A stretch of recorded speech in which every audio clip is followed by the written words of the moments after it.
Great. I call the meeting to order. Get ready for the Pledge of Allegiance, please. I pledge allegiance to the flag of the United States of America and to the republic for which it stands, one nation, under God, indivisible, with liberty and justice for all. Did I miss anything at the closing? Thank you and welcome, everyone. First order of business is to approve the Board of Education meeting minutes for December 1st. Can I get a motion to that effect? So moved. Motion. Second. And a second. Any discussion on the minutes? The motion is to approve the minutes. All those in favor, please say aye. Aye. Any opposed, say no. That passes. Next is patron comments, but I don't think we have any patron comments, so we don't have to go through that. Next item is superintendent and board comments, and I'll turn that over to Dr. Comments. Good evening, everyone. Good evening. Nice, cozy night. 13 degrees out. No snow.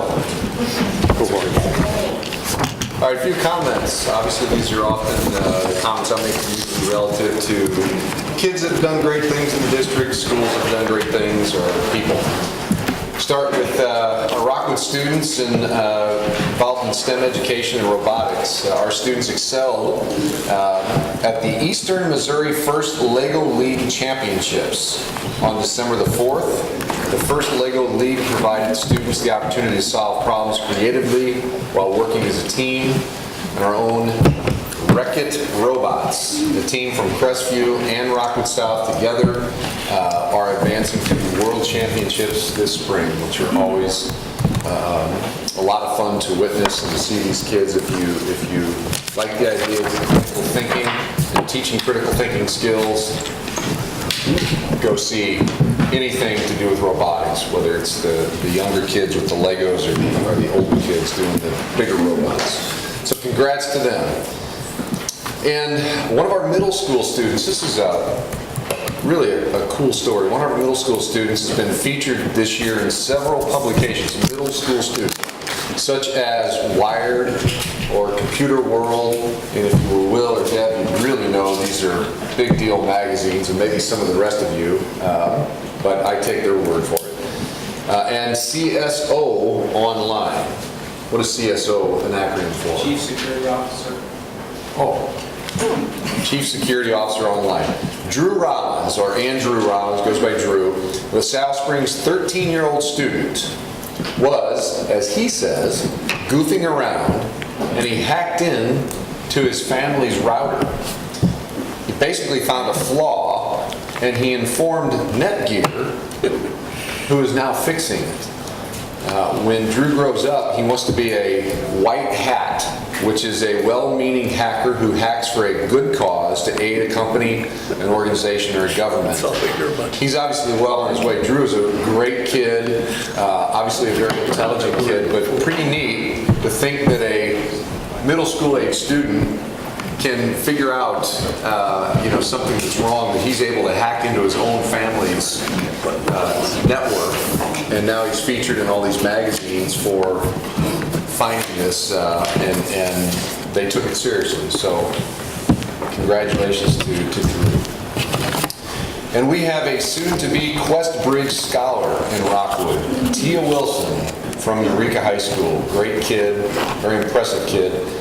She applied for the scholarship that connects some of the nation's most exceptional youth with leading colleges and opportunities.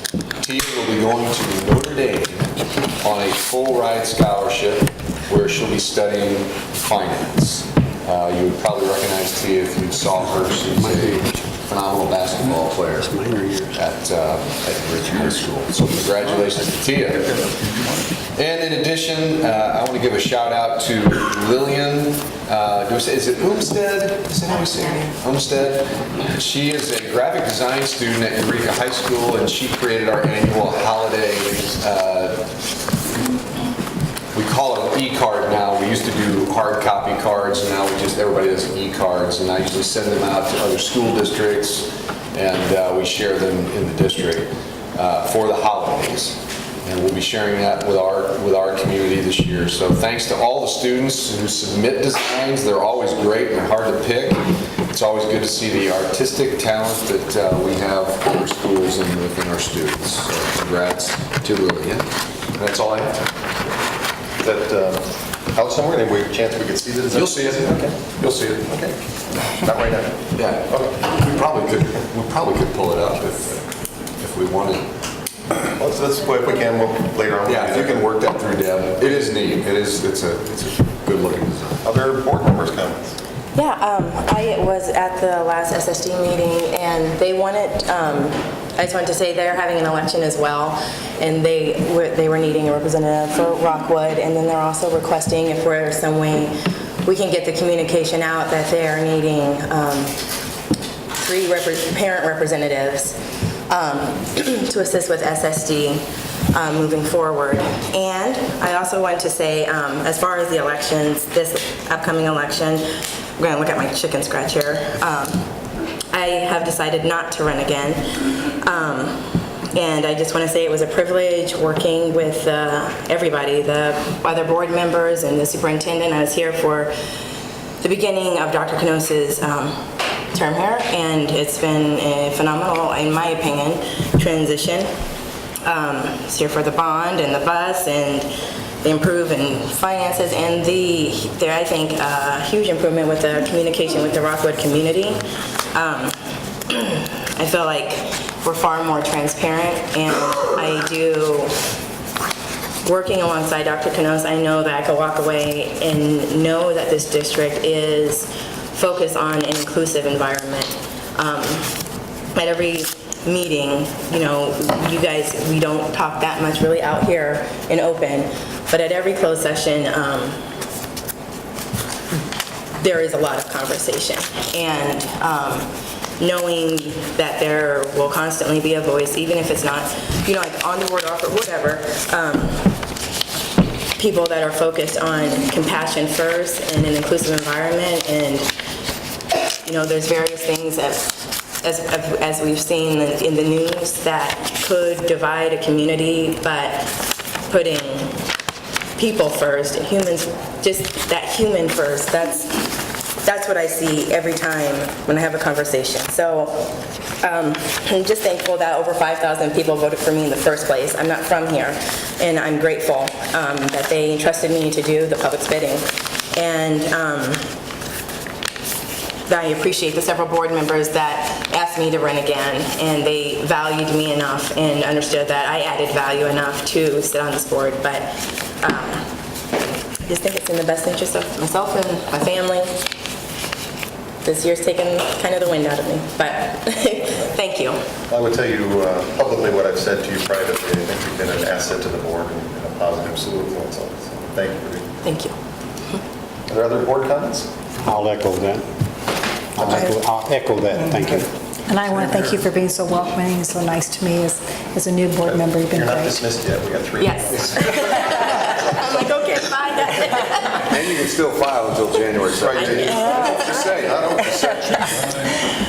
Thank you.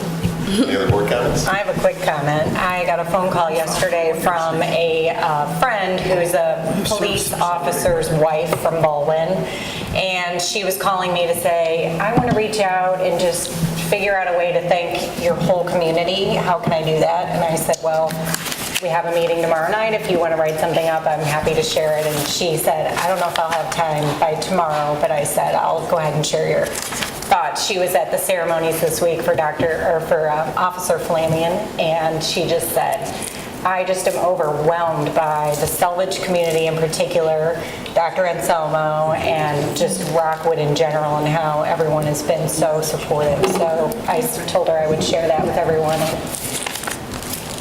and she appreciates that. So, yep. Okay, I'll say something too. We were at the Eureka Chamber luncheon yesterday, Herman and DK and I, and we got to hear the Eureka Swing Choir. You're good. Very, yes, fantastic.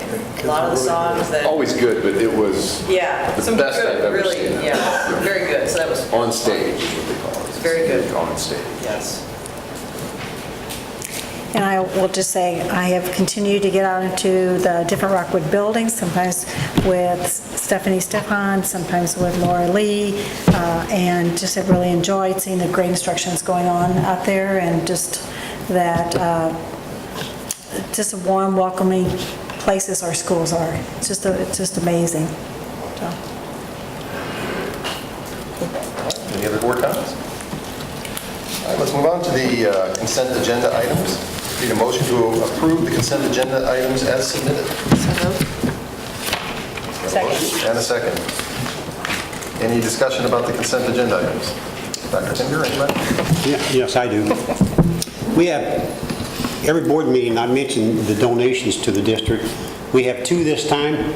They're both to Rockwood Summit. No, I'm sorry. First one is Commerce Bank Shares, $1,000. Monetary gift to the community ed for purpose of providing financial support to families who qualify for fee assistance.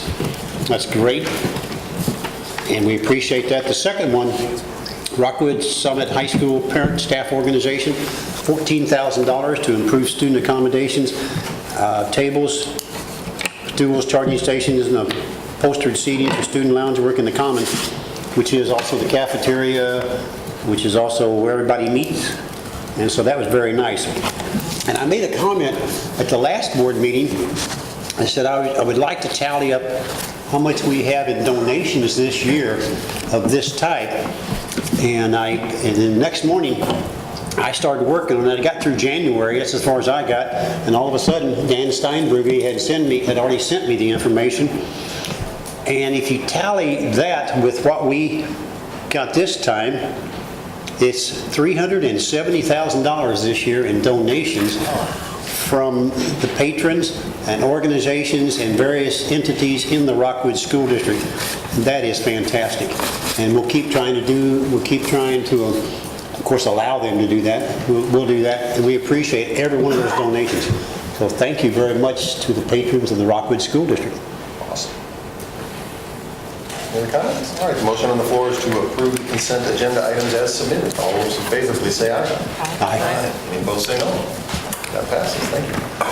We're going to the regular agenda items. The first one is the Relay for Life. I think Annie Marino is going to do this. I need a motion to proclaim Friday, March 24th, 2017 as the Power Purple Day to increase support and awareness for the American Cancer Society Relay for Life. So moved. Second. Motion and a second. Welcome. Thank you. Can I start now? Please. Okay. You'd think after 3 years I'd remember all this, but my name is Annie, and I am the event lead for the 2017 Rockwood's Relay for Life. This year marks Rockwood's 17th annual Relay for Life.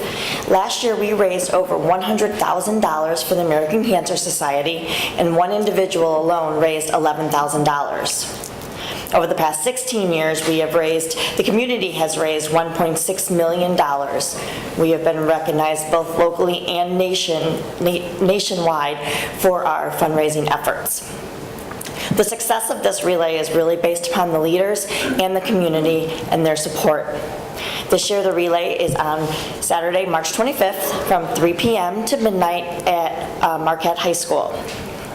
Since purple is a signature color for Relay for Life, and it represents all cancers, the Relay for Life of Rockwood event leadership team is recommending the Board of Education to proclaim Friday, March 24th, 2017 as the Power of Purple Day. Declaring a Power of Purple Day will not only increase support and awareness of this incredible event, but will also recognize and honor those who support us and the leaders and the community. Thank you. Thank you. I think we have a proclamation, and Director Bays is going to read that for us. All right. And I want to say thank you for all that you do. I was able to participate last year in the event, and it was awesome. First time, and I'm a big fan of the change of the hours for this year. Here's the proclamation. Whereas the American Cancer Society is the nationwide community-based voluntary health organization dedicated to eliminating cancer as a major health problem through research, education, and advocacy and service. And whereas Relay for Life is the American Cancer Society's nationwide signature activity and a celebration of life, where we celebrate, remember, and fight back. And whereas because cancer never sleeps, Relay for Life teams camp out, enjoy music and family activities together, while team members walk around a track, relay style, for the duration of the event. And whereas Relay for Life of Rockwood School District will be held on March 24th, 2017 at Marquette High School from 3 p.m. to 12 a.m. Now therefore, we, the Rockwood School District Board of Education, do proclaim March 24th, 2017 as Power of Purple Day in support of the Relay for Life event. We hereby call upon all the faculty and students to show their support for the fight against cancer by wearing relay gear or the color purple. That is dated today. The motion on the floor is to approve that proclamation. All in favor, please say aye. Aye. Opposed, say no. That passes. Thank you very much. Thank you very much for your time. Your hard work. I've had the pleasure of getting to know Annie and her work, and it is really a great success. If you haven't been, put it on your calendar now where you have time to come by, even if you're not there from dusk to dawn. Just come by and be a part of it and see it. It's special.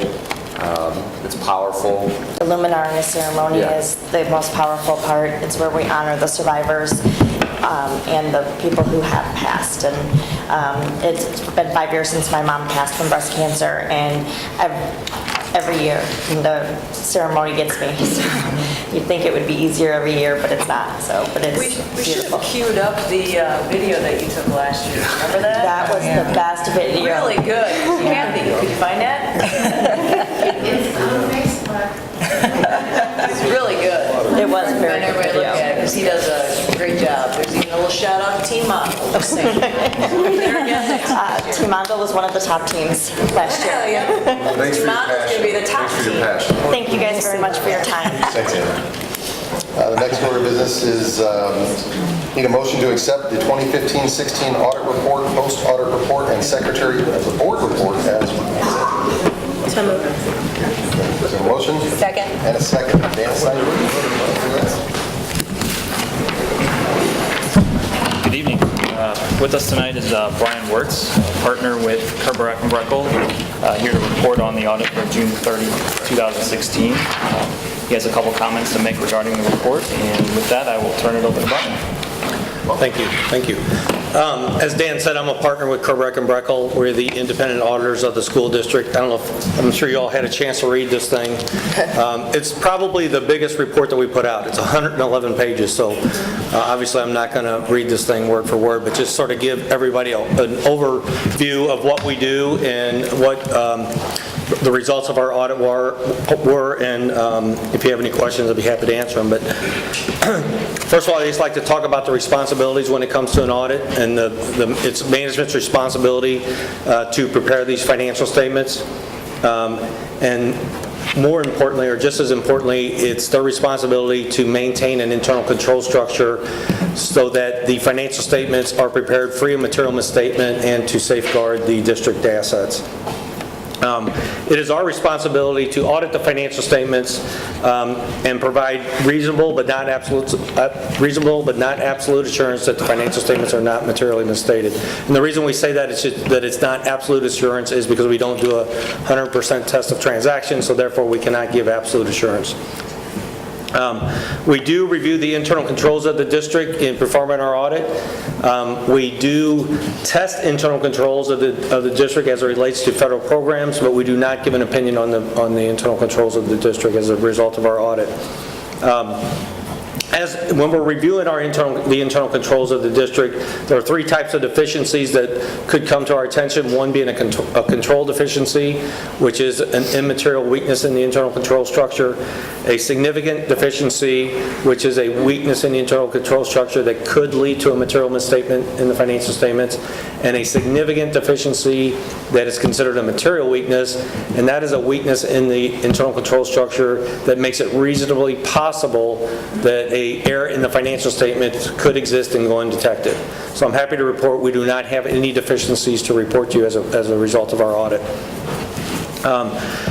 The financial statements, there are basically four opinions in this financial statements. The first one is our opinion on the financial statements themselves, which is an unmodified opinion, which is basically based on our audit procedures. We're opining that the financial statements are reasonably stated.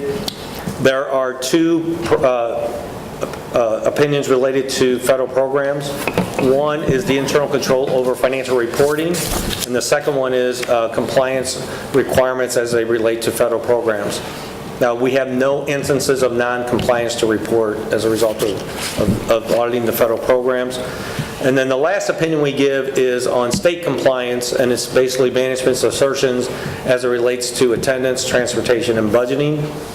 And we have no instances of non-compliance to report on that as well.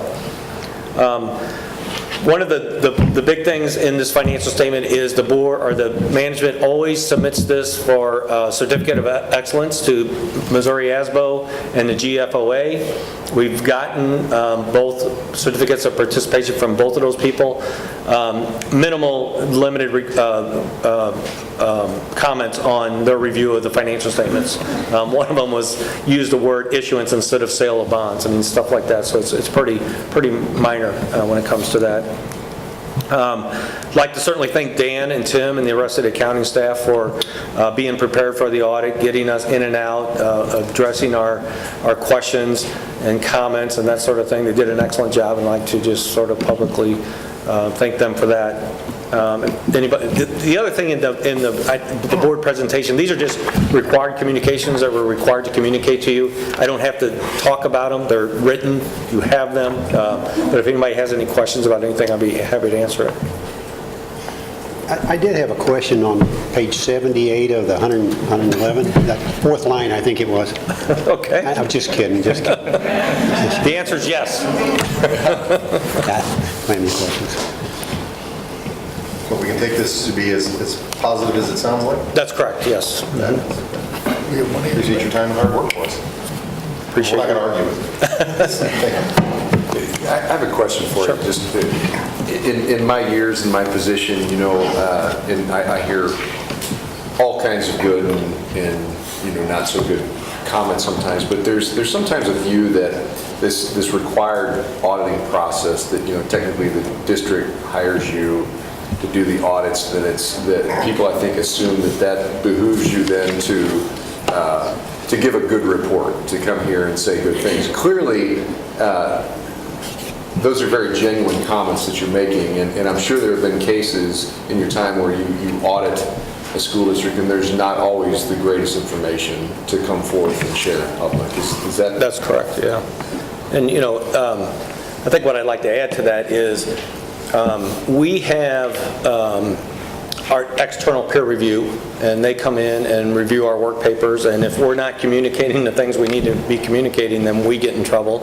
It's not worth my license to not communicate the things that need to be communicated to you. So also we have independent standards that we have to remain independent, and they're more stringent in a governmental audit than they are in any other type of audit, that we always have to maintain independence as well. So, you know, that's what our professional standards require us to do. I did see on television this week that the new auditor, the young lady that does the audits now, that she was commenting about they see a lot in districts or in whatever they audit, that there's not a follow-up on purchases. Like somebody would purchase something, they don't turn in an order for it, or it's not reimbursed right, or it's just cash in hand and so forth. You see none of that in Rockwood, do you? Because everything is That's correct. On the up and up. That's correct. And we do an expenditure test. Usually what we do is an expenditure test as it relates to federal programs, but then we extend that expenditure test because we're doing it anyway to non-federal program expenditures. Mm-hmm. And those are the types of things that we look for. And if the sample size will tell you if you have one error, you're okay, but if you have two errors, then you have to either expand your sample, and if you have three, then you have a problem that you have to report, and we do that as a part of our audit. So we come out really well on that. Correct. Thank you. Any other question? All right, the motion on the floor is to accept the auditor's reports. All in favor, please say aye. Aye. Opposed, say no. Gentlemen, thank you very much. Thank you. The next item is adult education and literacy presentation. I think Mr. Seppi is going to join us.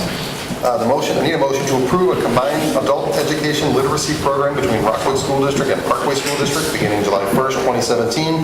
It would be funded through Missouri Department of Elementary and Secondary Education grants held by the Parkway School District. So moved. Motion. Second. And a second. Hi there. Good evening. Thanks for having me tonight. I appreciate your time. I just have a little bit of a presentation for you here. You've seen me a few times over the last few years as we continue to evolve what we're doing in community ed and trying to find ways to improve on what we're doing and do things better. And you'll hear me talk a little bit more about that as it relates to AEL in just a moment. But before I do that, I thought I'd just kind of give a real quick overview of the current reality. So currently, both Rockwood and Parkway school districts hold grants from the Department of Elementary and Secondary Ed to operate the Missouri Adult Ed and Literacy Program. Excuse me. And in addition to that, and what that is those are site-based classes that are free for Missouri residents. So we have Wild Horse Elementary, we have some classes there, you may be familiar with that, local libraries, just various places where Missouri residents can come and take classes ranging from basic education to preparing for their high school equivalency test, which is formerly called GED. In addition to the Rockwood site-based AEL programs, Rockwood also currently serves as the administrator for the state of Missouri's, it's called MoLearns program, which is similar to the site-based program. What that is, it's an online high school equivalency prep program. So students across the state who for whatever reason maybe can't get to a class on site can work with one of our 5 online distance learning teachers to prepare to take the high school equivalency test as they get ready. And then in Parkway's grant currently allows them to serve multiple areas outside their school district boundaries. So that's just a quick overview of what the current reality is of how what the programs look like. As I mentioned, we continue to evolve what we're doing in community ed to try to find ways to do things better. When the partnership first started 3 years ago, that was kind of the beginning of the current grant cycle for both AEL programs. And when we went to DESE and talked to them about if they would like to see us consider a combined program, at that time they were comfortable with the current format. In spring of this year, the Parkway AEL supervisor position became available. Mary Grott, who is behind me here in the audience, she is currently the Rockwood AEL supervisor, so her counterpart in Parkway. That position became available. When that happened, DESE approached both districts and encouraged us to now go ahead and take a look. We are in the final year of the grant cycle, so a new grant cycle will start next July. So from a timing standpoint, DESE strongly encouraged us to take a look to see if there would be any consideration for offering one grant to serve both district programs. And so it's important to note that AEL is not at all a revenue generating program. It's a zero-sum, money in, money out. And so a few months back when DESE first approached, working with Dr. Knost and Parkway, we elected to take this year to kind of explore what that might look like. And so Mary has essentially been contracted out by Parkway for the year we're in now to provide supervision services to their AEL program, as we just sort of explored to see. What we wanted to make sure is that there wouldn't be any negative impact on the program delivery. And so what we have found, I'm pleased to say, is there has not been any negative impact on the program delivery. In fact, it's been a very positive experience with the two programs working together. So that being said, what I am here tonight, as you just mentioned on the motion, is that we recommend moving forward with a combined program when the new grant cycle starts next July. What that would look like, that means that all the site-based AEL programs currently between Rockwood and Parkwood would be served by one grant. The MoLearns continues to be a separate grant, but both grants would be held by Parkway. And so there's a couple reasons for that. One is, like when the Community Ed Partnership first started, the fee-based portion of Community Ed was significantly larger in Rockwood, so it made sense for Rockwood to be the fiscal agent. Well, for the AL, it's sort of the opposite. The Parkway AL program is significantly larger, so it makes sense for Parkway to hold that grant. In addition to that, I just think it helps reinforce the concept of partnership. And so we are recommending that the grants be held by Parkway, and what that means is there are 5 MoLearns staff, and there are about 12 site-based Rockwood AEL staff who would all become Parkway employees starting July 1st. And so, as I mentioned, the partnership's been going on for several years, so it makes for an easy transition. It's sort of a natural evolution of what we're doing. we're finding that having the opportunity for our AEL staff to work together between districts is resulting in an easier opportunity to share best practices so we can better serve our patrons. And so another component of this is, as you might be aware, there are ongoing increasing federal and state requirements when it comes to how the grants can be administered. And so there are things that are happening that we're required to do now behind the scenes, whether it's through Workforce Investment Act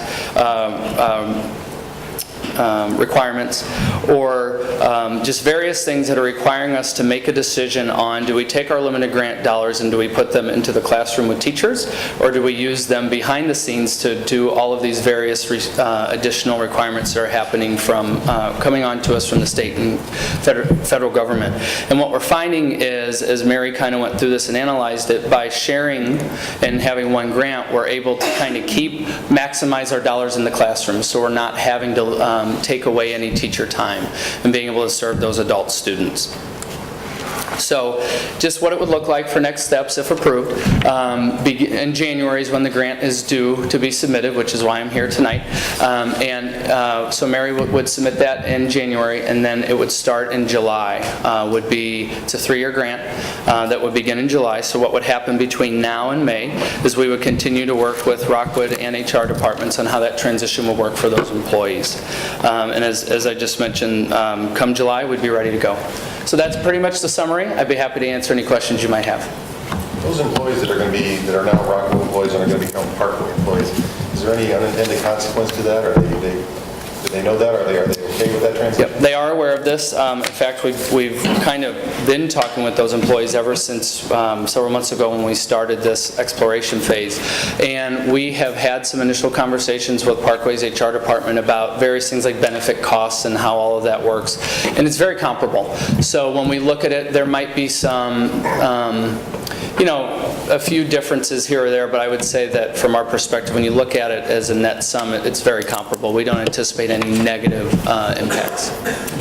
Has our supervisor been pulled double duty since that opening in Parkway? Mary, does she look tired to you? She has been doing a fantastic job working with Desi, working with Rockwood, working with Parkway to make this work as we kind of went through it, because we really wanted to make sure that it made sense before we just jumped right into it. Is Mary going to continue to do this? She is, yeah. So Mary would become the supervisor over the combined grant. I hope we compensate her enough for that. I think that's a great idea. Even though I don't have anything to do with it, I just hope, if you're going to pull double duty like that. Yeah. Had you considered a logo where the two districts kind of grow into each other? We have this logo where it moves. If you need me to email it over, I can do that. Sold it. Yeah. I'm sorry, to the board members. I wanted to mention, I thought Mary was going to come up and sit with you during this. Yeah, I didn't know the protocol. That's kind of par for the course, because she does great work, but she's very behind the scenes. Yep. And I've never had, much opportunity to work directly with Mary, but I can tell you, Mary, I'll say this publicly, that throughout this process, much of the conversation has been about the good work that you do. And Mike can attest that my biggest concern up front is I felt like we were giving you to Parkway. And the only thing I'll say about that, and I said that to Dr. Marty too, in some of the things that Keith just said, forfeiting, they have an opening, and they can't, this is a way to kind of slide Mary over to Parkway. That's not what's going on. It's truly a partnership, and I think probably some of what I was feeling and was what Parkway probably was feeling a couple years ago when we did the community ed partnership in general. Mm-hmm. So it is another way for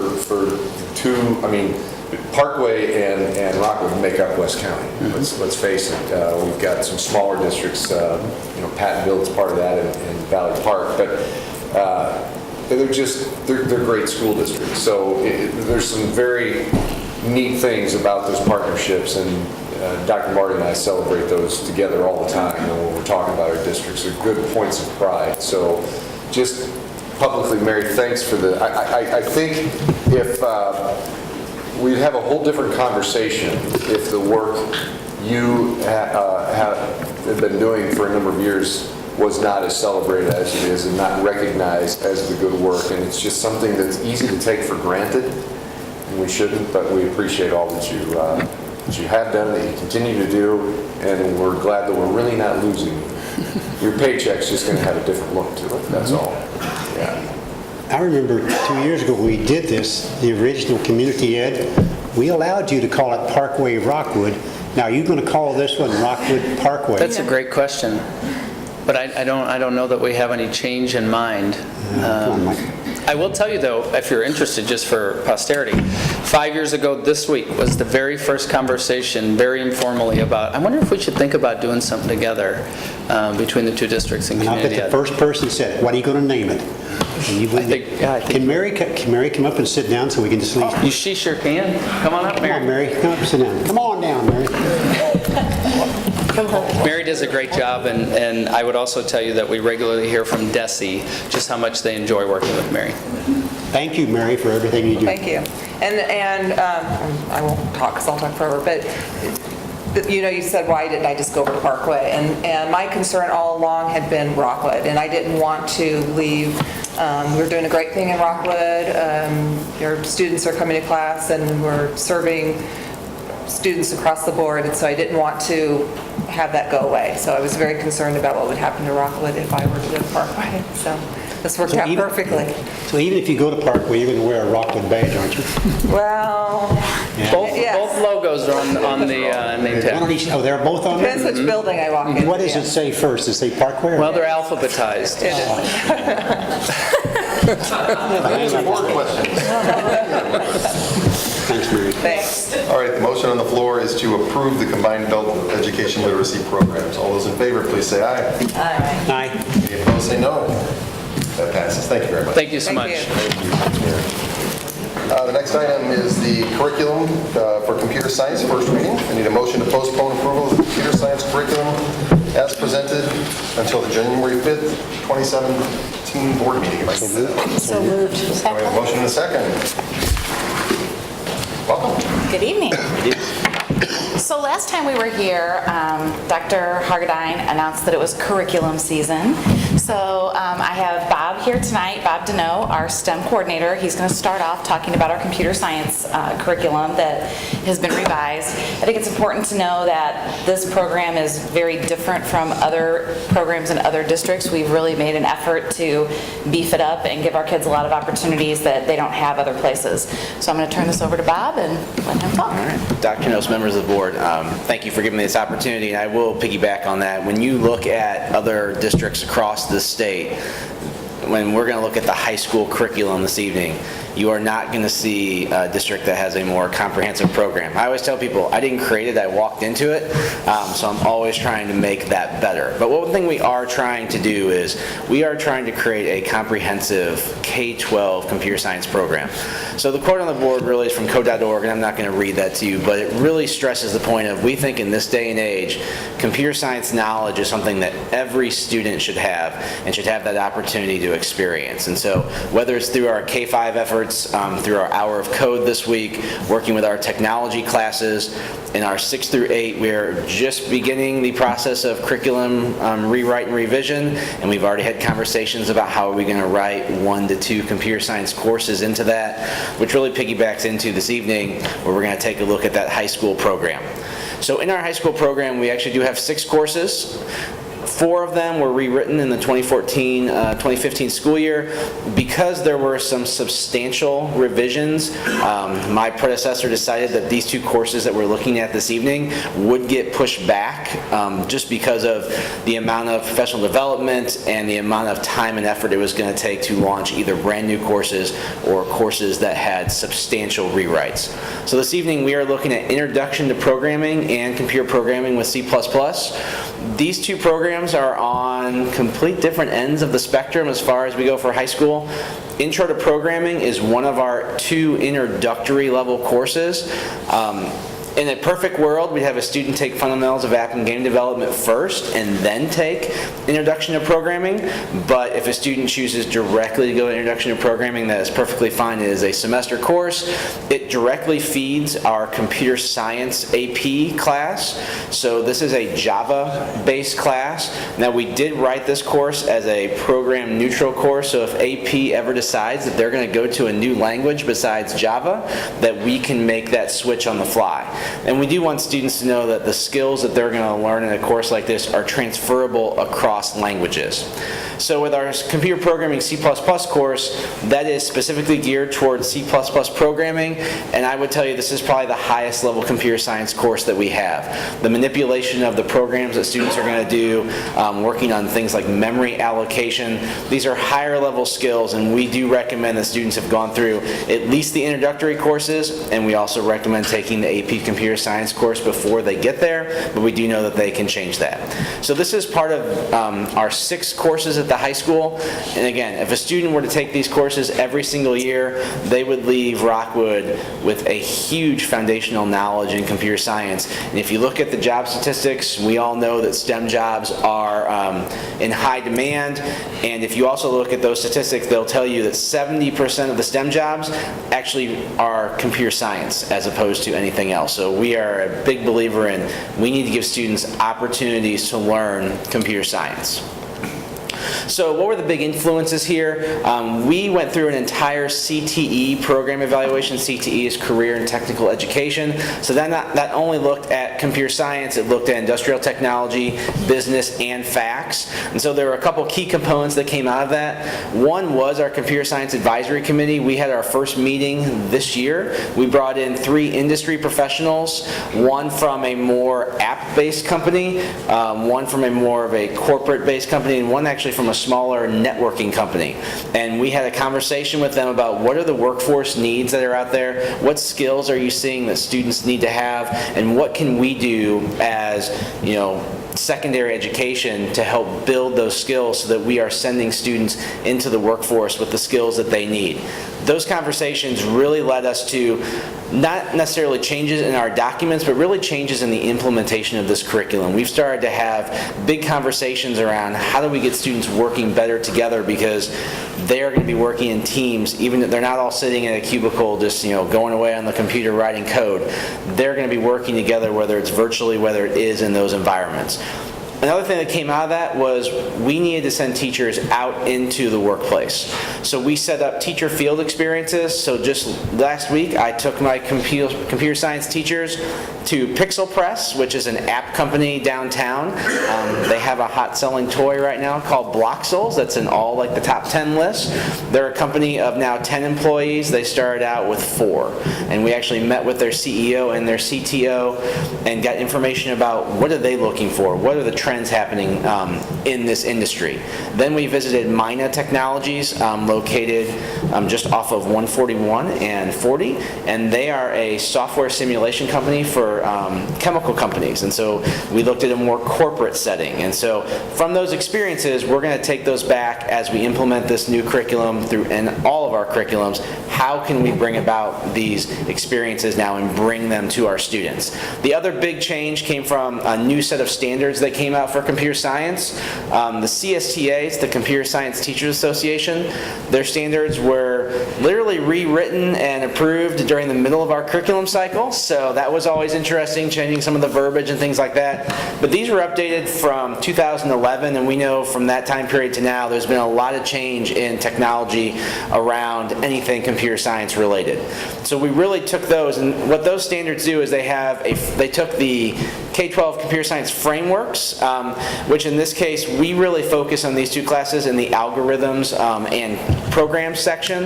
The other frameworks really deal more in some of our other classes, and then they combine those with what they call their framework practices. And so we pretty much are incorporating all these practices into the standards that we identified as being most important for our students to be able to master.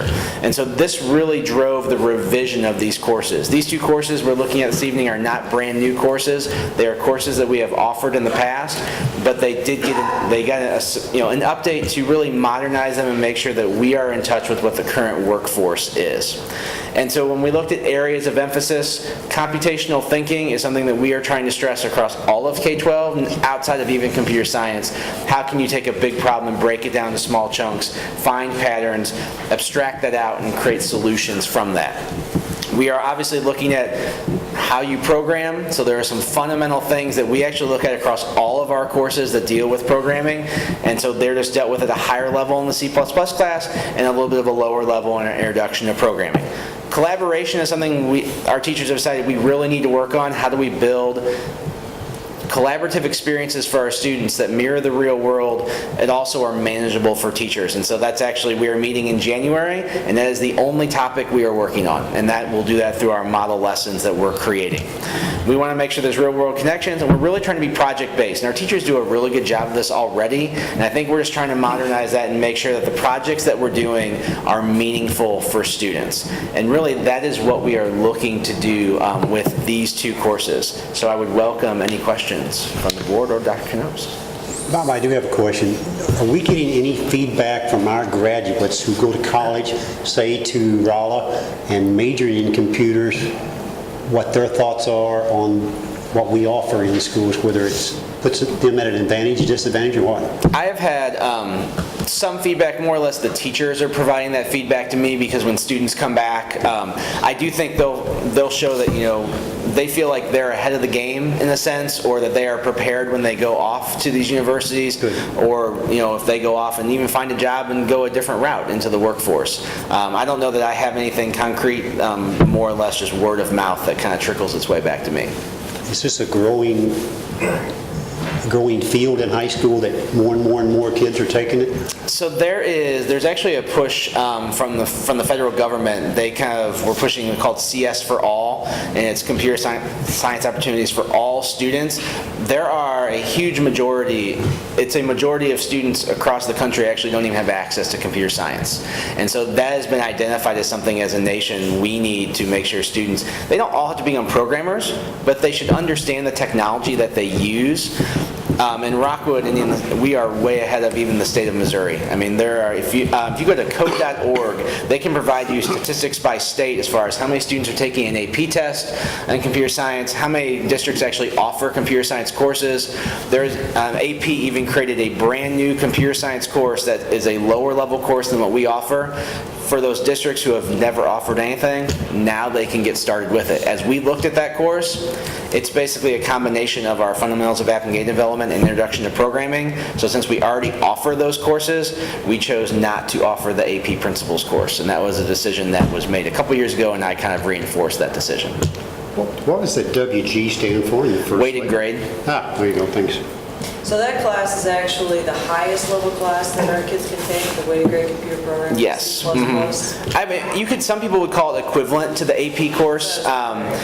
We tend to find that a lot of students will take AP and then they go up to that. In some circumstances, they will not take AP and go to the C++ class. I consider those two our top tier, but I think with the concepts that we go into, the things we have students do, I think we have them do more complex things in the C++ course. So we can't offer that as an AP course? AP does not offer that.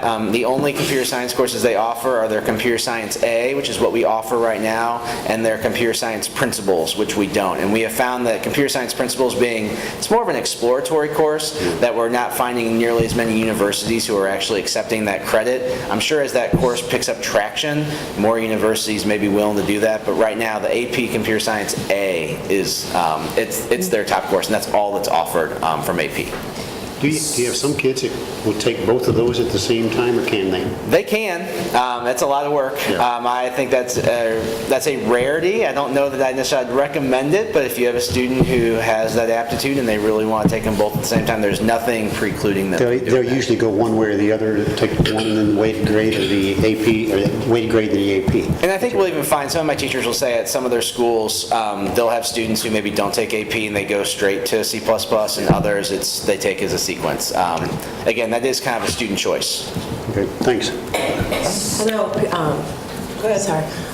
It's more of a statement. I know that we a lot of times focus on the high schools, but my son is in the 2nd grade. Fortunately, he whatever you guys are doing, he's inspired because he goes to CCL, so he does have access to different things, being gifted. And they're, programming, he chose to do the programming, robots and what have you, and so they're working on that. We took I went with them for the field trip over to Express Scripts, and that was phenomenal to see the engineering and computer programming throughout that building. And he wanted to come home and drop code into my computer. Yeah. And, I had to say no. There has to be limits. My husband is very savvy when it comes to computers. That was his major. So it could be fixed because he goes, on the other side and, traps viruses and does all that stuff. That's what he does. But that was unacceptable. But I appreciate everything that you guys do because it is I know we frequently talk about the older kids, but the younger kids, they do, when you get that younger, at an earlier age, they're inspired by that. It comes easier to them. They're able to, for whatever reason, understand, in the little ways how it applies to various things. And he's telling me, well, that kind of robot is, he uses all these terms that I don't even know or understand. And I'm just like, oh, that's great. That's fine, And I buy him things and he does it. And so, even you said K through 12. I know we typically focus on 9th grade through 12, but the younger ages, it is highly beneficial, and I appreciate everything that you guys do. Well, thank you. And we have found it, and this is statistics that I've seen, where if you don't give students those experiences by grade 6, you've lost half of them. Yep. We're also using this as a way that we expose all students to this because we know, you see it in the news, diverse populations in computer science and in the workplace is an issue. And so this is one of our ways that we try to reach any underrepresented group in this area to show them that they are capable of doing this, and if they have, the will to learn it and to work at it, that they can learn through failure, they can learn through their successes, and if we give them those experiences early, it's our goal that we're going to have more and more students who want to take these courses when we offer them at the middle school and high school. So I appreciate your comments. Thank you. I'm looking at your curriculum writing committee. Did you have a student on the committee by chance? We did not. This was our computer science team. Okay. So how did you get student input into the... When we take this to the CAC Curriculum Advisory Council, we have students who are on CAC, and so anyone from CAC can provide feedback, or they can bring that back to a building and provide feedback in that way. We have 8 high school students on that committee, and in fact, Tia, that we just talked about, was one that gave us feedback on that day, because she's in one of the classes. I wanted to mention that we use terms, we've used more and more terms as we continue to talk about the future, what the future looks like, and kind of visionary conversation about what learning, teaching and learning looks like in the Rockwood School District and really in our world. And so much of what Bob has touched on, it coincides with all of that. When we talk about STEM, we also talk about innovative learning, innovative teaching, and ways to just kind of push in the direction of doing things that are more, what I like to now call, a new word I like to use is real-time learning. You back up one slide. Well, okay, phrase, thank you. Laura Lee appropriately reminded me that's 3 words, not. But you have in there collaborative work environments, real-world connections, that kind of combines to speak to that. I just feel compelled that it's a good time, especially based upon Dominique's comments, that when we're creating some of those visionary pieces going forward, we're talking heavily about the importance of what you just said, and you mentioned it too at the beginning of your presentation.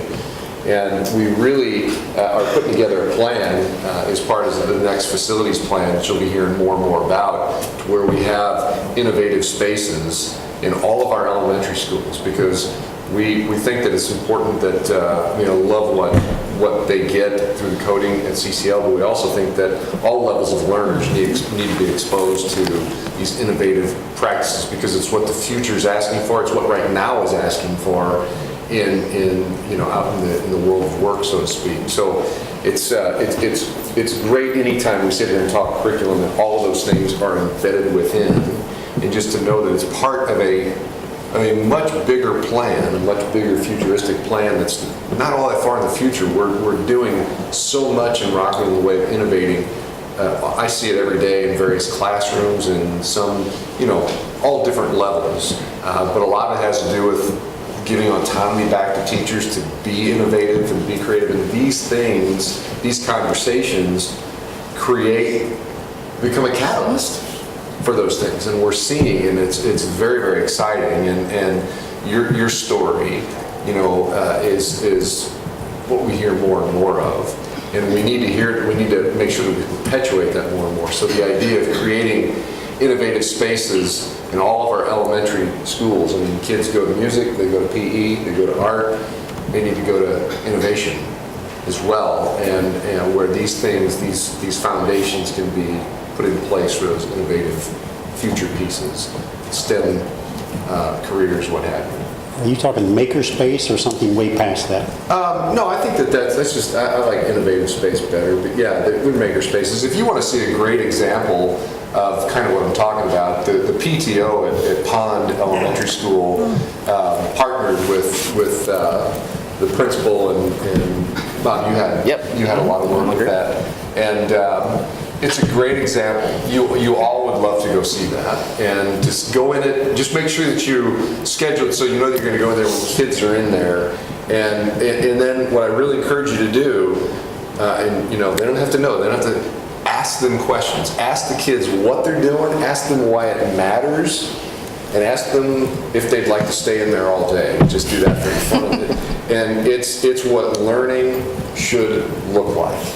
It's kids. It's I think in an elementary way it kind of emulates some real-time learning, because they're, let's face it, I love to use the example that if you're ever a fan of Fred Rogers, he taught us one important thing, that always encourage young children to play, because they're learning when they're playing.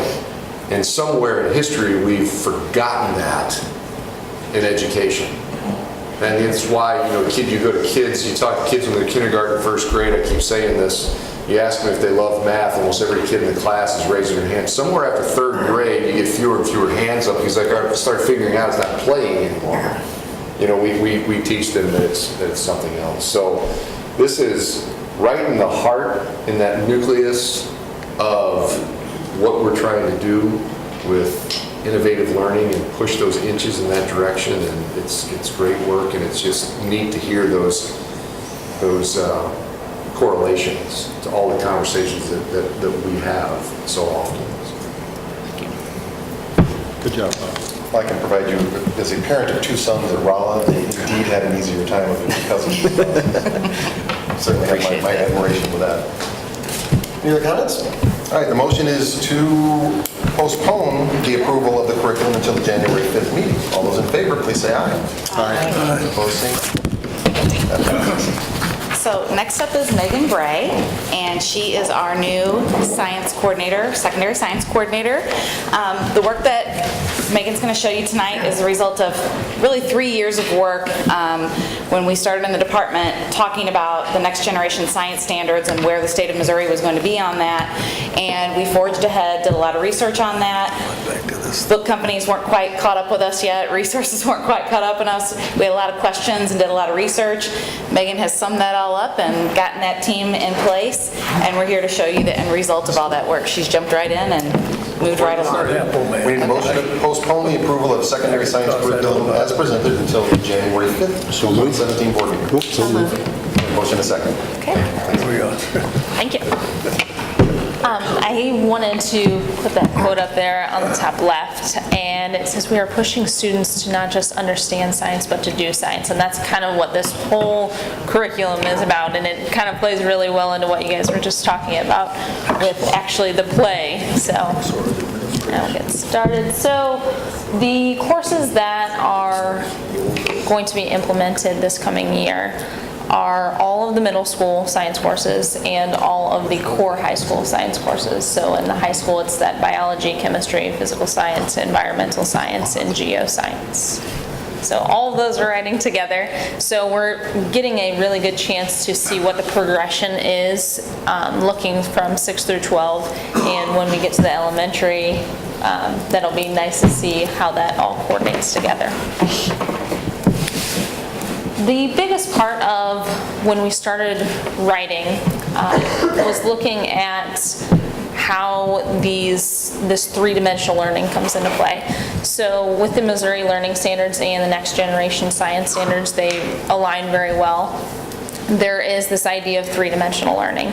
So the first dimension is science and engineering practices. That's when the students are actually engaging in the practices. They're actually doing the science, and they're able to see how scientists engage in those practices and why those are important to solve real-world problems and make sense of phenomena. The second part is the disciplinary core ideas. That's the part that's always been there. This is the part that hasn't changed very much. It's that content, it's the big ideas of the content. And then the third portion is the cross-cutting concepts, and that is the portion that we're looking from K through 12 education. What are those things that we see along the way that they are able to connect? So if they learn about something in second grade in science, they should be able to connect that to biology or chemistry when they get to the high school level. But they should also be able to connect between the different strands of science. So if they're learning about earth science, how do they connect that also to physical science and to life science? So that's that cross-cutting concept piece. So I'm going to show you, this is what some of the old standards looked like, the course level expectations. And if you see in those expectations, you notice that it says they're going to recognize that all organisms are composed of cells, or that they're going to explain that how DNA determines the sequence of an amino acid. All of those things in there don't really promote as much critical thinking as you'll see in these next ones. So Missouri Learning Standards have been developed and have been out. They are aligned and based off of the Next Generation Science Standards for science. And if you see on the standards, the purple color that's highlighted in there, so construct a model or construct an explanation based on evidence, that is your practice that the students are engaging in. So the students are making a model. They are making a model to make sense of a phenomena or make sense of something that's going on that they're curious about. So being able to make a model, the biggest shift that we're making is making students understand that they are engaging in making a model and making it explicit to the students that making a model or engaging in an argument or one of the other science and engineering practices, by doing that, they're able to make sense of real world phenomena or things that are going on in our real world.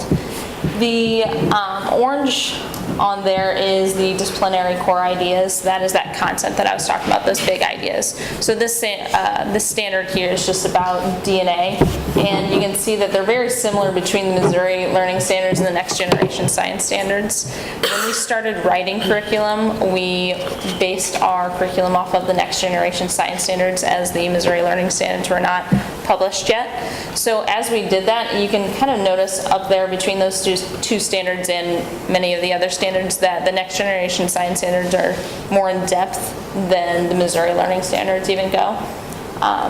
And then finally, the green up there is the cross-cutting concept. So that is the part that you're connecting your K through 12 education. So being able to recognize patterns and see trends in information, or being able to understand how a structure of something makes up the function, or vice versa. Those are those things that we're trying to make explicit to the students and for them to see, so that they can kind of take hold of their education and make those connections themselves. So I wanted to show you, since these are the biggest changes, these science and engineering practices, here is a list of them. We are asking students we're urging students to ask questions and be curious about what they're learning about. And that part of asking questions is really building the science as well as defining their own problems, and that's where that engineering and STEM piece comes in. We are asking students to develop models. So not just necessarily writing it down on a piece of paper showing a cycle or something like that, but actually building a prototype and carrying out some sort of activity that they can engage further in. Planning and carrying out investigations, that's always been happening with labs, but actually having inquiry in there and having them engage in writing a procedure for a lab and having them more involved in solving a problem and developing a design to solve that problem.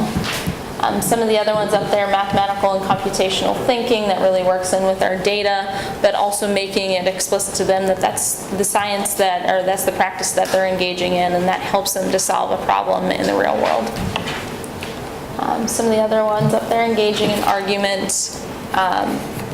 It's always good when you have intelligent argument and that you can formulate that to be able to make a point and back up what evidence or a claim that you have and make a good reasoning.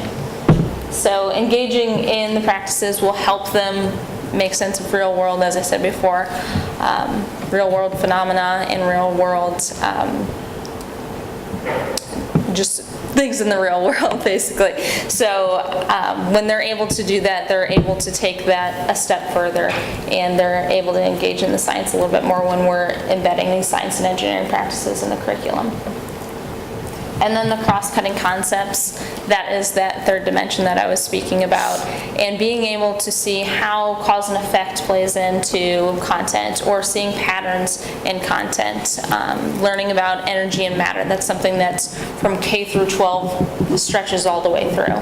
So a lot of those concepts are going to be embedded throughout, and making it explicit to students, and students be able to understand that I can see a pattern in this. I can predict a function based on an organism's structure. Those sorts of things are allowing them to make sense of their K through 12 education, putting it all together, and being able to solve problems and engage in that science a little bit more. So that is what I have for you. Any questions for me? A lot of classes at once. Yeah, it's hard to bring them all together in one short presentation, but yes. This is probably, I don't know if this is, so I know this is probably more high school based, but, there's only so much time in a classroom that these teachers can do and accomplish, and this is a pretty in-depth process and procedure that you're referencing, how you're going to structure the classes moving forward.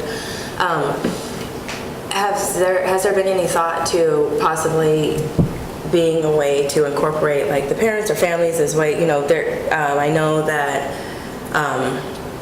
like there's a science fair coming up or what have you, but is there any way for parents or just various people in the community, if they wanted to access like and do with their children, like I am a person that I do a lot with my kids, and if I wanted to do some kind of project base that shows cause and effect, and hey, how can we work through this problem with them at home, because these teachers, I mean, they have a lot going on, they're overwhelmed, and they want to teach them everything, but a lot of times they don't have time.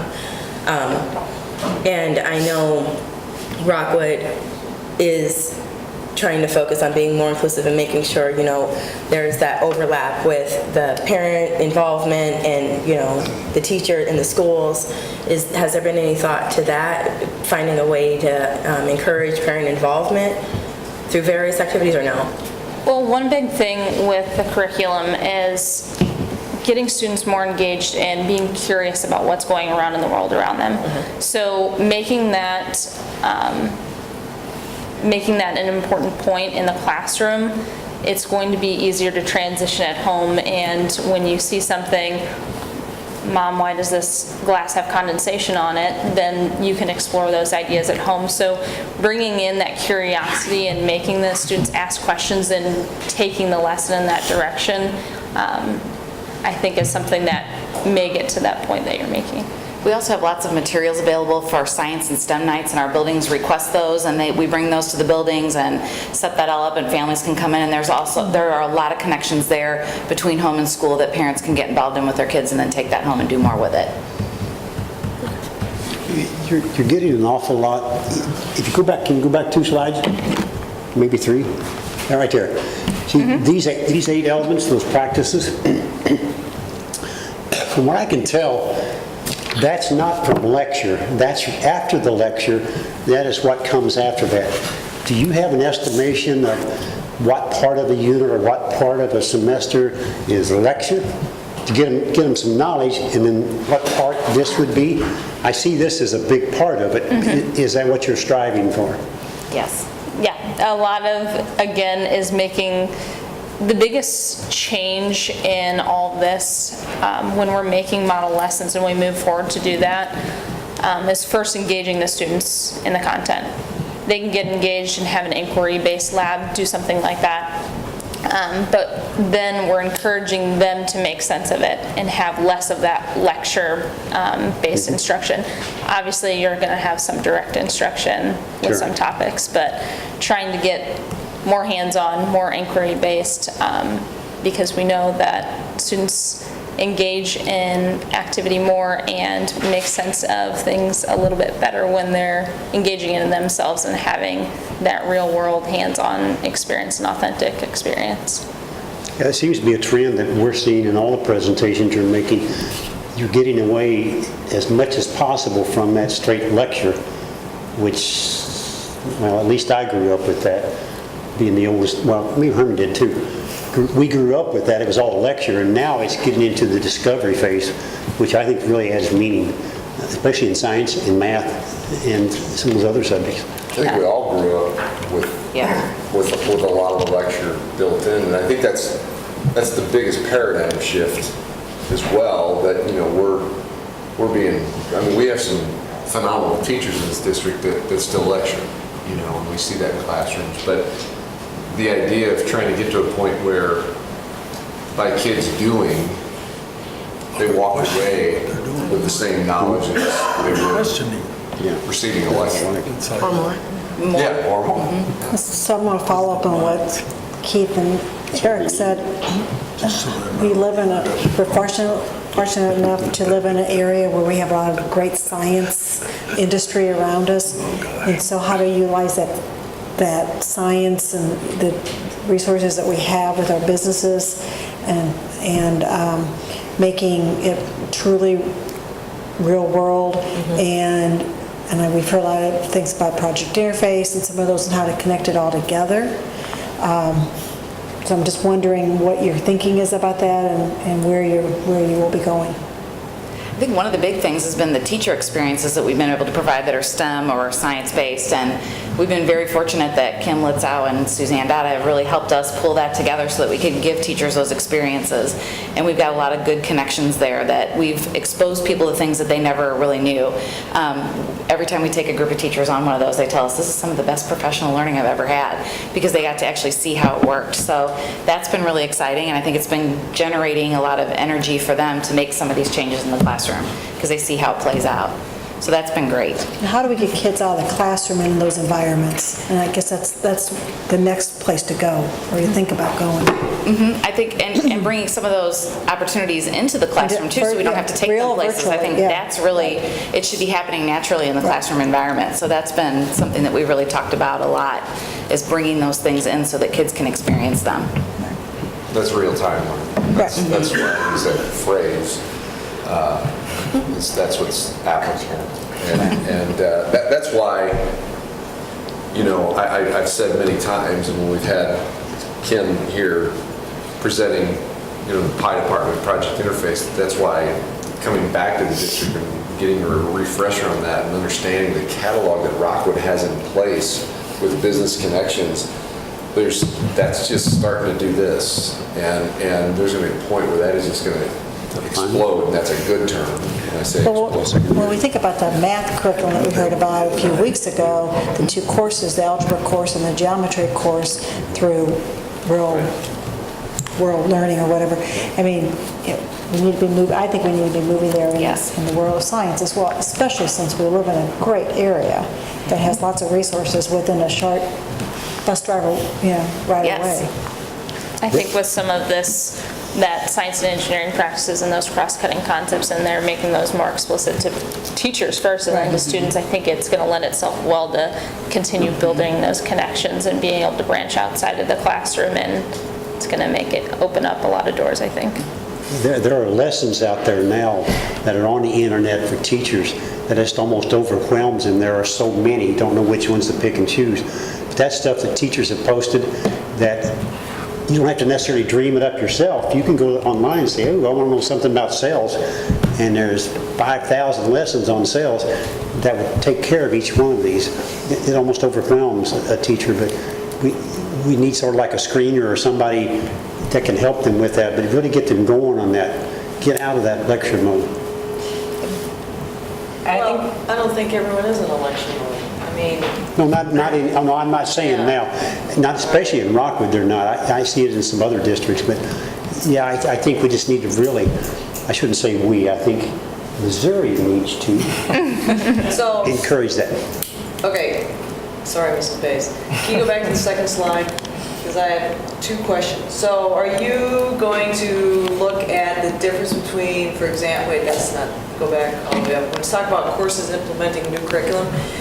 So one of the things that, we've always talked about is what's the difference between sixth grade life science and challenge life science? Are you really going to look at that closely? Because sometimes it doesn't seem to be much difference between those. And honors biology versus biology at the high school level and honors chemistry versus chemistry. So, at some point we're going to look at a weighted grade for one of those. I mean, I know we have AP chemistry, but I also know that AP chemistry is up here. Here's chemistry, and there could almost be a weighted grade in between that. So We haven't gotten that far, but that's something that we could talk about.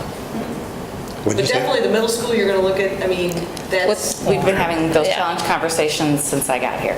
Right. Because we've noticed that there is, in some places, there isn't a difference between the two, and we want to make sure that there is. And this stems really from last night when I was helping my son. He's in honors chem, but, I mean, I taught chemistry at Marquette, and I'm looking at thinking, geez, some of this stuff is really very difficult, and he's also taking weighted grade algebra, too.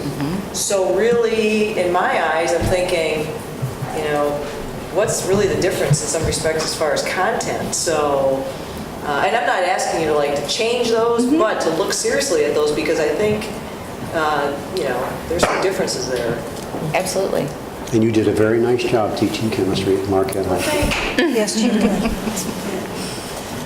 I had a similar point too about the challenge classes, especially in middle school, but also I think this is really exciting because it almost looks a little bit more like our K-12 or K-5 approach to learning being pushed forward, which I think is going to be helpful in that transition piece too.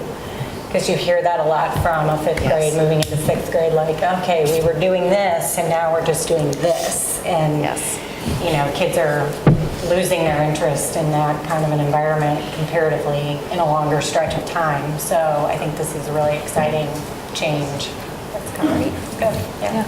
Right, because what's the difference between 8th grade challenge physical science and then when they get to high school, if they take physical science or, your biology? What's, we don't want to spend a quarter of the year having them review things that they already know. Because I remember when I was teaching, like, hey, we learned that in whatever grade. Well, okay, then we just won't talk about it as much, but hopefully we learn some carryover. Maybe we'll get to the point where if you get the K-5 coordinated with the 6 through 8 and 9 a little bit better, or a little bit more, there won't be such a thing as sixth grade life science. It'll all be challenged. Same with all those courses, which I'd love to see. Just challenge them. Yeah, I think in a perfect world, what we'd all envision and love to think about is that, with the innovative mindset that at some point in time, such a class is such a class for all levels of learning, and how they apply the learning, the project-based, the hands-on, the real-time. That's what differentiates the excelled learner versus, but I often see, things going on in our upper level classes, and I walk out asking the principal, we need our not so upper level students seeing this, because while we want to argue that it's over their heads, it's the exact thing that will engage them in the learning. And I'm humble enough to say that I speak that from experience, and what would engage me in things which is a lot of the practices that our upper level classes do, you know? We agree 100%. And we shouldn't be selling anybody short. Kids are capable. Okay, go back to work. Go, go, go. Questions or comments? All right, the motion on the floor is to postpone the approval of the secondary science curriculum until the next board meeting. All those in favor, please say aye. Aye. Opposed, say no. Thank you very much. Thank you. I'm going to talk about the proposed budget. So I think Mr. Rooney and Mr. Steinberg are going to come up. And this is just a discussion item or informational item. Hello again. We have a finance update, which includes some numbers on the current school year, but more importantly, it's kind of a first look at the budget for the 2017-18 school year from the operating side. There's just a couple of items I was going to kind of talk to you tonight, the major components of those factors in that budget, one of which is being the local tax revenue. 79% of our operating revenue comes from local sources, and out of the local revenue, 83% is related to local assessed taxes. So back in this past September, when we set the tax rate for 2016, we mentioned that 2016 is a non-reassessment year. So typically during non-reassessment years, you see little growth in assessed valuation other than personal property and new construction. So 2017, which impacts the 2017-18 budget, is a reassessment year. And with the factors that the information we have, we're looking at a 2% increase in assessed valuation. Coupled with other factors in the tax rate, we're looking at a $3 million increase in revenue from local assessed taxes. Next major revenue source relates to the state formula.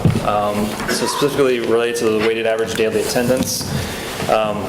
The district's WADA is an important factor in the formula, and the formula allows for the district to use the highest of the current school year or the 2 previous school years.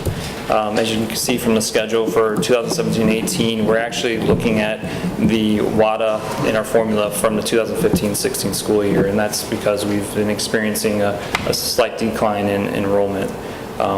One important note I did want to make in regards to enrollment, we're going to be experiencing some residential growth in the district, but from a formula standpoint as it relates to our funding, that the growth will not impact the revenue, will not impact revenue until the current school year is the highest of the 2 previous school years. So we're actually kind of looking a couple years down the road related to that. With a couple other items in the formula, again, based off current information that we have, other factors that are in the state formula, we're looking at remaining constant. So with our decrease in the WADA, we're looking actually at a decrease of about $700,000 in state revenue. The next couple slides are supplemental information, including a couple graphs. Our source of funding. So this kind of get the overall picture of our revenue source. So you can see for 2017-18, we're looking at a $1 million increase in total revenue over the current school year. There's a couple graphs there. And then in regards to our expenditure work for the 2017-18 school year, we followed a similar process that we've been using the last couple of years, in which this fall departments requested budgets. They were reviewed and adjusted by cabinet members, which brings us here tonight. And our overall budget recap, as you kind of see, that we are effectively maintaining a balanced budget, not only for the current school year, but also for our preliminary budget for next year. We have a balanced budget, and which has allowed us to maintain fund balance levels at the targeted levels of the district. So with that was the information I had. Take any questions? I was looking at it, and I can't remember all of it now, but in some areas we increased in our percent from property taxes. We increased on that. But we're losing on average daily attendance. That's 2 of them. Yeah, those are the major items that I Yeah, talked about, but federal revenue, we're actually looking at decreasing about $400,000. Right, I saw that. Which is related to kind of the presentation earlier today about shifting the adult education program over to the Parkway. But with that revenue decrease, we also have the expenditure decrease related to that. And then also in local revenue, we're looking at a decrease in students related to the VIC program, Right. Which that impacts our revenue as well.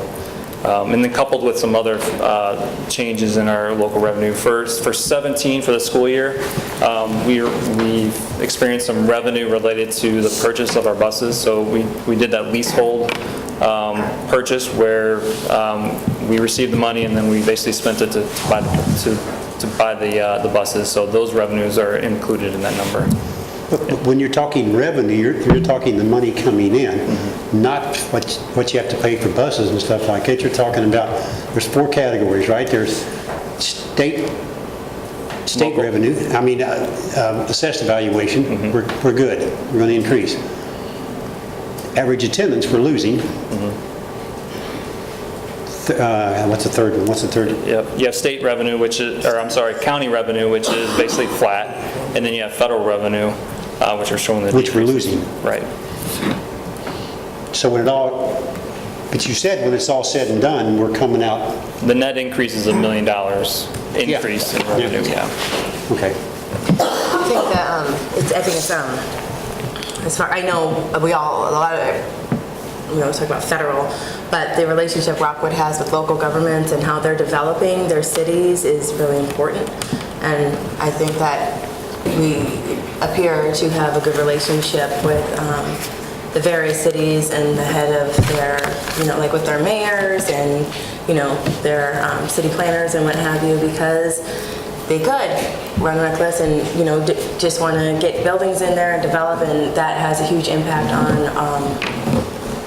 the communities and the trickle down and us having to go with our hands out and say we need bond money. So if they're developing their cities responsibly, then we will probably continue to see an increase, even when or if the federal government cuts. We still have any TIF areas? Yes. Yes. We do? Not now, so. Where? I know I've seen the list, but Any big ones? I'm sorry? The Valley's not a TIF anymore. No. Chrysler's not yet. I don't mean Chrysler, but It's been a while since I've looked at the list, but there were phone number properties. I can get that for you if you want. Is it still true? It used to be that a few years ago we were concerned about dropping below 18% reserves because you'd have to do a tax anticipation, or I take it we're well above those levels. There's no, here we are in December and you haven't asked for authorization for those, so I take it we're in good shape on that.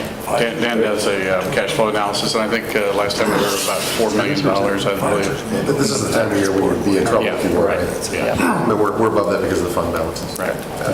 And our policy states that we'll keep fund balances 18 to 22%. And we've talked a lot about that. We're, just north of that 22%. But 18 is probably not something that we ever want to have a goal on, because it would probably take us below the ability to. One year, about 7 years ago, we came very close to that. Yeah. So with the balanced budget exercises over the last couple of years, have pretty much removed that danger from us. So good work. Yeah, and we can still manage, obviously, even with that. It just drives up our costs a little bit because we have to borrow the money on the tax anticipation. It might affect our credit rating, so. Right. It's really been, your push to have a balanced budget, which, is great. We need to have a balanced budget.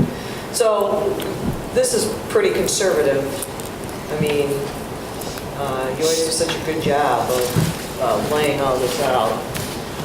Do we have plans that this gets up to 23, 24%, paying some loans off and doing things? Or am I letting the cat out of the bag? I don't know, I'm just asking that question. No, it's something we talk about quite a bit, and we do keep an eye on that.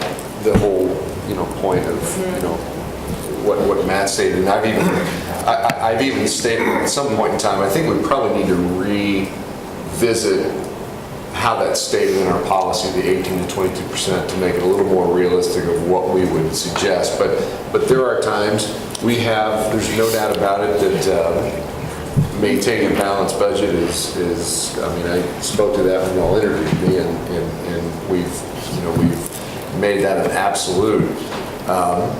But I always worry because, first of all, we have a great finance department, and I have a great team that helps with the idea of a balanced budget. It looks rather easy when you have, Dan and Tim come and talk these numbers. It's not easy to get into a balanced budget. We have many more things that we could be adding to this budget that would cause us to justify some deficit spending or to spend down, however you want to call that. But we imagine it at some point in time. I mean, whether there, I always think that if there's a certain purchase for the appropriate things, it's a one-time expense that would, put it at the 22%, or if we decided at some point in time that the 21.5 or 21% or something. Technology is definitely with our efforts with one-to-one. That would always be an idea. We're not at that point yet, but that's something that we discuss and kind of keep our eye on.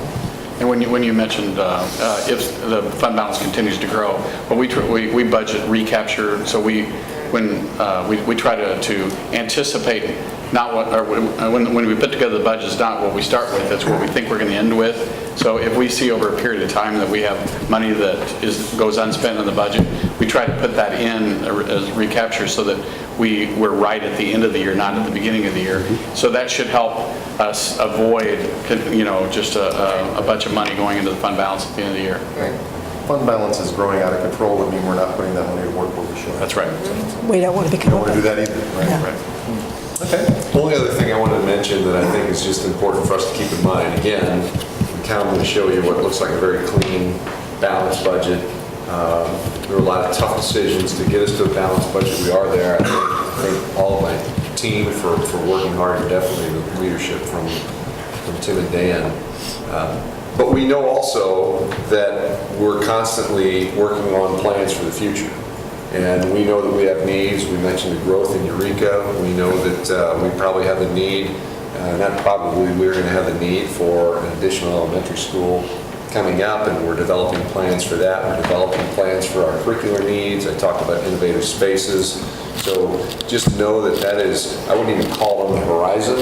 It's something that we were working very hard on with regarding the details, and more of that information obviously be coming forward more soon than later. Very good, thank you. Gentlemen, thank you very much. I think Mr. Wood is going to stay here for a minute. I need a motion to approve the bond issue purchases and related contracts from $7,500 to $150,000 as submitted. So moved. A motion and a second. I think we only have one, right? Okay. Yeah, we only have the one for Butler Supply. It's for a parking lot replacement of the lights from these high-pressure sodium to the LED lights. There's a need to repair those lights, first of all, and by replacing them with LED, we'll have a much lower cost system, and we'll get better lighting in the parking lot. So, and this would be coming out of our indoor and outdoor lighting part of our bond budget. And consider going through the school, the state-of-the-art in LED is amazing how that's changed in the last 5 years. They consume 1/5 of the power, and they put out the same or better quality of light. It's worth going through replacing systems just to reap the power savings. So even if these weren't the old high-pressure sodiums, it'd be worth replacing them anyway, just because of the cost savings. Yeah, and just last meeting, we had, $35,000 from just some of the projects we did last summer. So if we can keep doing this, and then we'll drive down our operation costs. I know I'm talking about that, I apologize, but I think it's all relevant stuff. I just wanted to tell you something kind of exciting. The night we were talking about curriculum and kids and critical thinking, Chris Friend and I are meeting with a second grade student next week, who is proposing a plan to further advance our switch to LED. Second grade student who's done a financial analysis And so we are prepared to absolutely engage this student, and it really fits right into what we're doing. So I think it's a great opportunity to just celebrate her learning and what she's bringing to us, and it's pretty exciting. So I think it's cool. Chris Friend and I are going to meet with second grade students to talk about it. Yeah, it fits right in there. You'll learn something, Eric. You'll learn something. Yeah, oh yeah, absolutely. She should join Tim? us January 5th. Tim, why is this coming out of fund issue instead of parking lot fund? Primarily because the parking lot fund, I mean, it could come out of either one, I guess, but we had some monies in there for indoor, outdoor lighting, and we knew that we had some issues with the lights in the parking lot, and those are spoken for at this point. There's other projects coming out of those funds, so. So we do still use parking lot funds for parking lot? Yes, definitely, 100% of them. Okay, good, thanks. Tim, have we sold all the bonds yet? Yes, from the last authorization we have. But we haven't used them all. I mean. No, we're still spending money. Yeah. All right, the motion on the floor is to approve the bond issue purchase. All those in favor, say aye. Aye. Opposed, say no. Carries. Thank you. All right, we're coming down to the end here. We got the proposed agenda for the January 5th meeting. Yeah, I know. Which will be not here. We're going to be moving down to the annex. That was going to be the question. We are going to be at the annex for the next meeting. At the annex at the next meeting. Yippee. Do you know that? Try and get there a little bit early to help figure out how we're going to set up and where it's going to be. So we have a little bit of time. We've got a couple of weeks here. The holidays are coming in there, but if anybody has anything they want to add to the agenda, and I guess I would open the invitation again to all the board members. The week before a board meeting, and it's a little bit different here because it's right in the week between Christmas and New Year's, Eric and I get together and we review every item on the agenda, and we go through, and if there's any questions about anything, we find the answers to those. We can have 3 board members. Usually it's just Eric and I, but if anybody wants to attend any of those, you're certainly welcome to do it. So. When is the next one? Do you know yet? We're doing it early because of, Wednesday. we're doing it next week. Christmas Day. So, Right, Christmas morning. I'll be there. Presents. That way I'll get a gift. So the agenda's there. If anybody wants to make any changes or suggestions to it, please do that in the next week or so. We're going to have that meeting a little bit early because of that week in between. So. All right, any future agenda presentations or events to attend? Want to get this on everybody's radar, our legislative breakfast on January 20th. Already did. Yeah, so, yeah, I think email went out. Yeah. Right, then we are. Some have responded, some have responded. Okay, good. But it's going to be an interesting conversation this year. We've got a lot of changes in state politics, and so obviously we'll be talking about those things that are relative to public schools and teaming up with Pattonville and Parkway. Should be a good day. The state legislature in Missouri is of course very right-leaning. They have veto-proof majorities, and I have a Republican governor as well. The legislators that come to these really are coming to listen. You really do get a chance to talk to them one-on-one and express what's important to our school district, what's important to our families. So if you can make it to this, it's worthwhile doing, and you can help shape how things are going to go. Free breakfast, too. It's a free breakfast. We're also hosting the Aspiring Principals Conference. We are. Is that in February? 7? I think it's somewhere around there. I got a notice, so we must be. I think I'll go. I'm the keynote speaker. Well, maybe I won't go. Yeah, they gave me 7 minutes. Is it 27? Yeah, who's hosting that? Well, we are. We're hosting it. We're hosting over at our it. annex. At our annex. It's the St. Louis area. Ed Plus? What's the one? SASSP, and it's the... Oh, SASSP. Yeah, the Aspiring Principals from SASSP. It's the secondary. And they've hired a new director of Ed Plus, I understand. Well, yes. Dr. Ziegler. I serve on the board for Ed Plus, and we did announce that Dr. Paul Ziegler, who is currently superintendent at Northwest, will be the new executive director. Good man. February 13th. February 13th. Yes. Don't forget the 14th. That's right. That's Valentine's Day. Roses. Anything else for this evening? We wish all of our friends here the very best on holidays and hope everything goes peacefully. We'll adjourn.